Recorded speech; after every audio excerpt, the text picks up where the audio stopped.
નવરચિત ઉકાઈ તાલુકાના કેળાઈ ગામે આવેલી શ્રી કેળાઈ દૂધ ઉત્પાદક સહકારી મંડળીની 48મી વાર્ષિક સાધારણ સભા પ્રમુખ શ્રી ચિમનભાઈ ગામિતના અધ્યક્ષ સ્થાને મંડળીના સ્મૃતિ હોલમાં ભવ્ય રીતે યોજાઈ ગઈ। આ સભામાં મોટી સંખ્યામાં સભાસદ ભાઈ બહેનો હાજર રહ્યા હતા। શરૂઆતમાં દિવંગતોને શ્રદ્ધાંજલિ આપ્યા બાદ બેઠકની કાર્યવાહી શરૂ કરાઈ હતી। સીસીટીવી, એટીએમ, સોલાર સિસ્ટમ અને રેઇન વોટર હાર્વેસ્ટિંગ જેવી આધુનિક સુવિધાઓથી સજ્જ આ મંડળી સમગ્ર વિસ્તાર માટે સ્વચ્છતા અને ટેકનોલોજીનું એક ઉત્તમ પ્રેરણાસ્ત્રોત બની છે। સભા દરમિયાન વર્ષ 2025થી 2026ના વાર્ષિક હિસાબો, નફાની વહેંચણી અને આગામી વર્ષના અંદાજપત્રકને મંજૂરી આપવામાં આવી હતી। આ ઉપરાંત મરણ પામેલા કે સતત દૂધ બંધ હોય તેવા સભાસદોના સ્થાને સર્વાનુમતે વારસાઈ કરી નવા સભાસદો બનાવવાનો મહત્વનો ઠરાવ પસાર કરાયો હતો। તેમજ પ્રધાનમંત્રી વીમા સુરક્ષા કવર યોજના અને દૂધની ગુણવત્તા પર વિશેષ ચર્ચા થઈ હતી।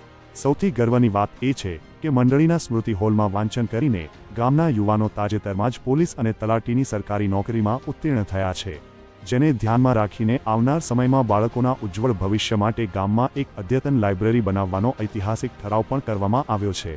આ પ્રસંગે મંડળીના કમિટી સભ્યો, માજી ડિરેક્ટર અરવિંદભાઈ, તાલુકા પંચાયત સભ્ય અને ગ્રામ પંચાયતના સરપંચ ખાસ ઉપસ્થિત રહ્યા હતા અને શ્રેષ્ઠ સભાસદોનું સન્માન કરવામાં આવ્યું હતું।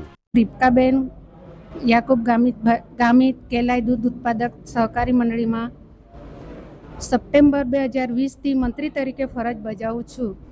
સભાસદોના સહકારથી સતત દૂધ ઉત્પાદનમાં ટંકે 400 લીટર પરથી 1000 લીટર સુધી પહોંચાડી શક્યા છે।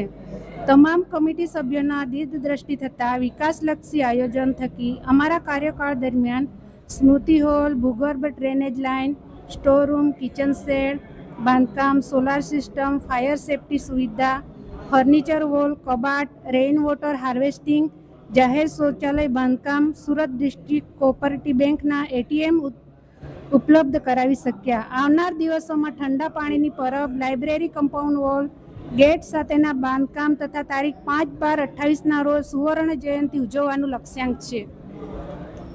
કેળાઈ દૂધ ઉત્પાદક સહકારી મંડળી લિમિટેડની 48મી વાર્ષિક સાધારણ સભા મળી, જેમાં કામ નંબર 1થી 13 સુધી સર્વાનુમતે મંજૂર કરવામાં આવ્યા, જેની અંદર આગામી વર્ષની અંદર જે વિકાસલક્ષી કામો છે એમાં 12 જેટલા વિકાસલક્ષી કામો લેવામાં આવ્યા, જેમાં ઠંડા પાણીની પરબ બનાવી તેમજ લાઇબ્રેરીનું નિર્માણ કરવા માટેનું આયોજન કરવામાં આવ્યું છે।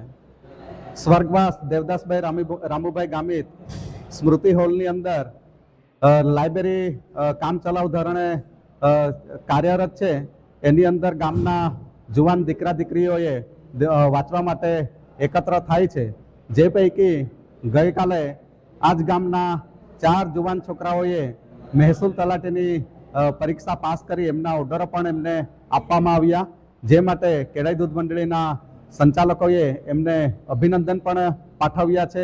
એક જુવાન છોકરાએ પોલીસની અંદર પરીક્ષા પાસ કરી આવનાર દિવસોની અંદર આ દૂધ મંડળી માત્ર દૂધના વ્યવસાય સાથે નહીં પણ સામાજિક ઉત્થાનને માટે આગળની દિશામાં વધી રહી છે અને સારામાં સારી મંડળી થકી એક લાઇબ્રેરી નિર્માણ કરવા જઈ રહી છે, જેની અંદર જીપીએસસી, યુપીએસસીના પુસ્તકો પણ પ્રાપ્ત થાય અને વિદ્યાર્થીઓ મોટી સંખ્યામાં અહીં બેસી અભ્યાસ કરે અને પોતાની કારકિર્દી વધારે એ માટેનું એ દિશાની અંદર આ મંડળી કાર્ય માટે આગળ વધી રહી છે। સાથે 2028ની અંદર જ્યારે મંડળીના 50 વર્ષ પૂરા થાય છે ત્યારે સુવર્ણ જયંતિ ઉજવવાનો પણ નક્કી કરવામાં આવ્યો છે।